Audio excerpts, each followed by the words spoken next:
Hello Pom Pom fam, we all know raw feeding has been a new trend and could possibly be the new mainstream way of feeding dogs.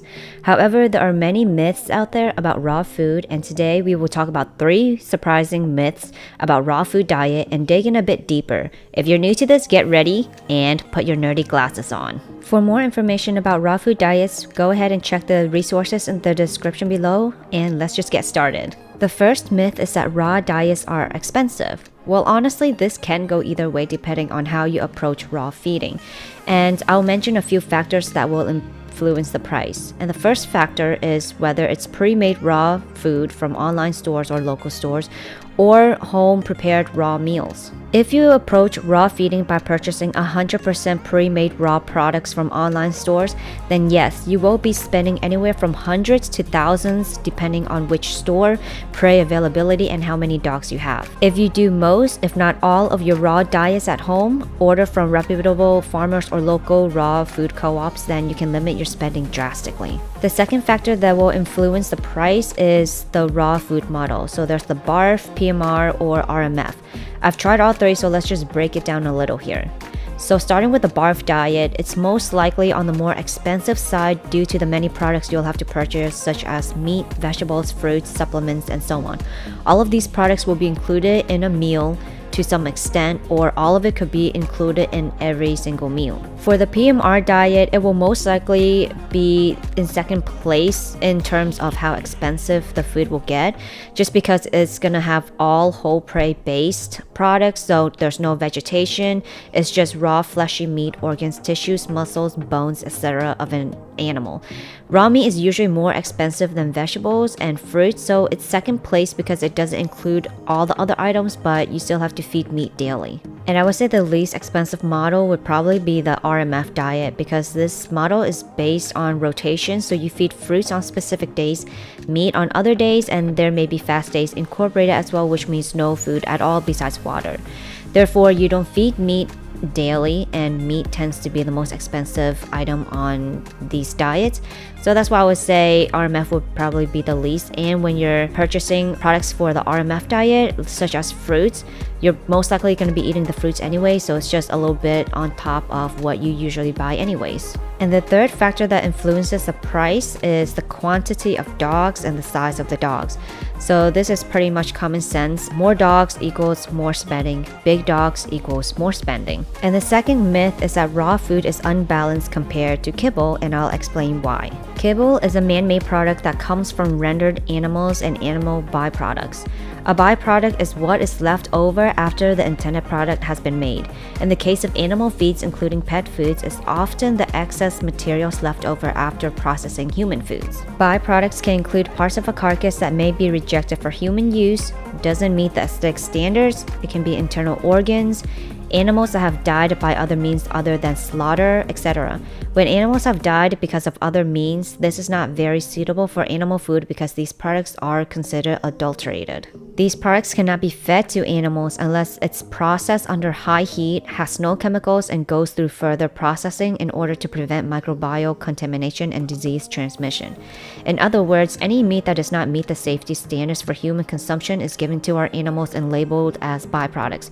Any animals that have been sick, ill, or considered diseased cannot be eaten by people, therefore these products will be processed and given to our animals. These animals can include but are not limited to roadkills, euthanized animals, diseased farm animals, animals that have tumors, etc. After everything's heat treated with further processing, it goes into our dog's bowl. But by the time it reaches our dog's bowl, all the nutrition has already been killed during the processing period.